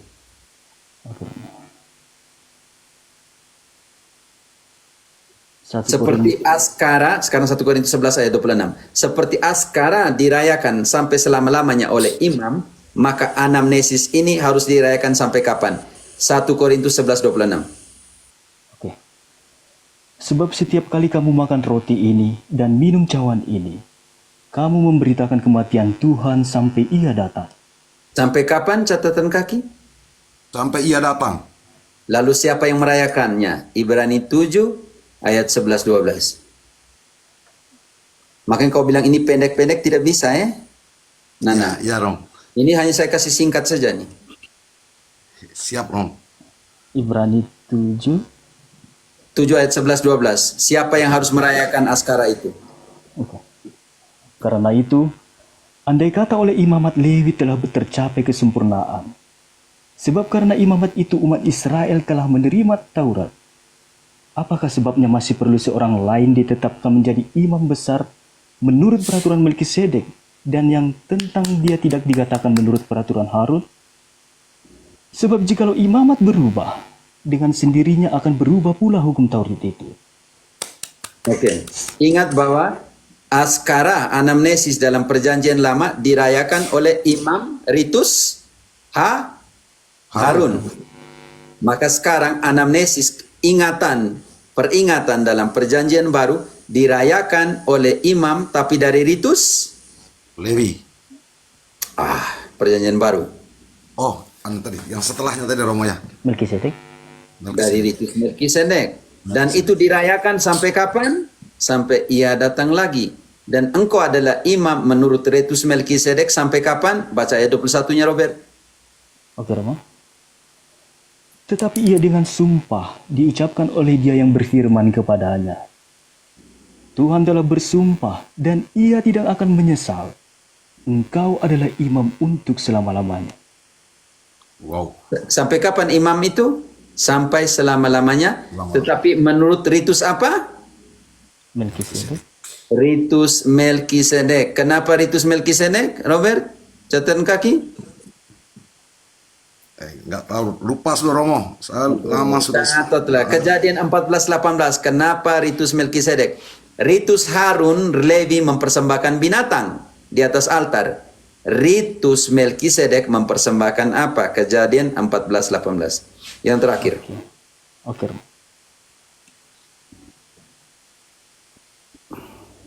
Melkisedek Raja Salem membawa roti dan anggur. Ia seorang imam Allah yang maha tinggi. Melkisedek mempersembahkan apa catatan kaki? Roti dan anggur. Dan ia adalah imam dari Allah yang Maha tinggi. apa yang dipersembahkan Yesus dalam perjamuan terakhir? Roti dan Anggur. anggur. Apa yang dirayakan oleh Paulus dalam 1 Korintus 11 ayat 23 sampai 30? Roti dan anggur. Roti dan anggur. Selesai. Ritusnya Melkisedek. Makanya kenapa imam, altar, dan kurban harus ada di dalam penyembahan. Protestantisme tidak ada altar, tidak ada imam, tidak ada kurban. Artinya bukan penyembahan. 3 elemen penting, Romo. Pater, terima kasih banyak, luar biasa. Yo, kita istirahat dulu ya. So, capek ini, lapar juga, bukan capek. Pater, yang tadi itu Tom, yang Deuterononika itu yang di kitab apa tadi itu, yang bilang niscaya dia menyelamatkan dirinya. Persis manusia sekarang ini tanya, begitu juga ngomongnya. Kalau dia tuh Maha Kuasa, kenapa dia nggak mau selamatkan dirinya gitu? Persis, Pater. Dia harus mengalahkan dosa dan harus mati di salib. Ibrani 2:14. Untuk mengalahkan Biar besok aja dulu itu. Pater Tidak, makan. Ibrani 2:14 untuk tutup itu. Ibrani 2 ayat 14. Karena anak-anak itu adalah anak-anak dari darah dan daging, maka ia juga menjadi sama dengan mereka dan mendapat bagian dalam keadaan mereka, supaya oleh kematiannya ia memusnahkan dia, yaitu iblis yang berkuasa atas maut. Dia sama seperti dengan kita, tetapi kematiannya disalib untuk memusnahkan, membinasakan iblis. Karena apa? Karena kematian iblis adalah yang membawa kita kepada kematian. Tetapi karena disalib dia sudah mati dan mengalahkan iblis itu, maka Yesus membawa kehidupan, bukan kematian. Oke, terima kasih. Semoga Mantap, Pater.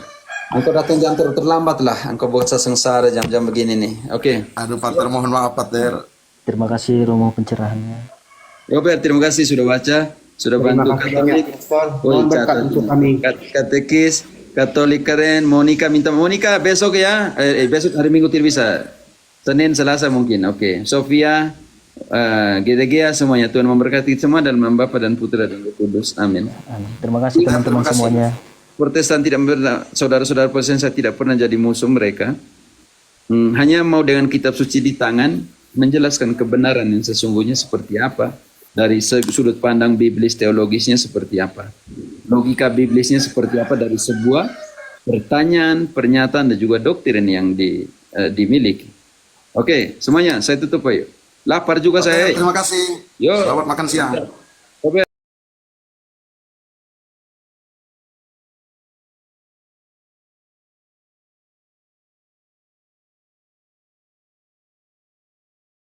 Bicara keluarga saya loh. Oke, baik. Oke, keluarga sudah fakta. Oke, baik. Silakan, teruskan. Ada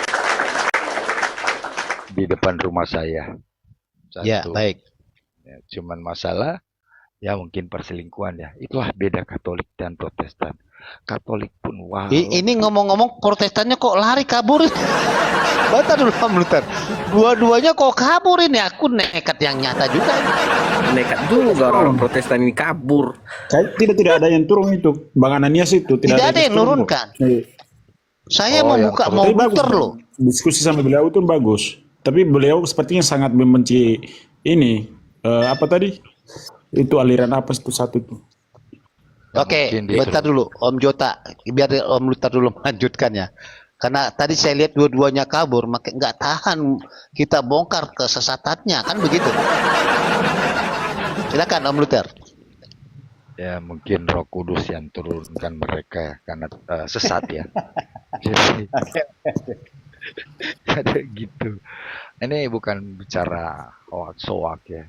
Dan memang kalau kita mau lihat mata sendiri, apalagi di keluarga saya baik Calvinis dan GPDI itu anak saudara saya ada berapa? Satu, saya hitung ya, 1, 2, 3, 4 loh, 4, 3 dari GPDI, 1 dari Calvinis. Luar biasa sebenarnya, nggak dusta-dusta. Nah itulah kalau gereja sesat seperti itu, penentang perintah ajaran Yesus sendiri, bahwa apa yang dipersatukan Tuhan tidak boleh beraikan oleh manusia, itu sudah ditentang, maka dikatakan sesat. Terima kasih. Oke, baik. Sebenarnya saya menunjukkan data dari Luther ya. Bentar dulu Om Jota, saya ngomong dulu. Halo. Sebenarnya saya menunjukkan data dari Luther, tapi keburu Ananias kabur, kan gitu. Ya udah saya tahan. Oke, gas mau udah nggak tahan nafsu nih, mau bicara, silakan. Iya, karena pasti kan ngomong sama Om Elang, mereka tadi itu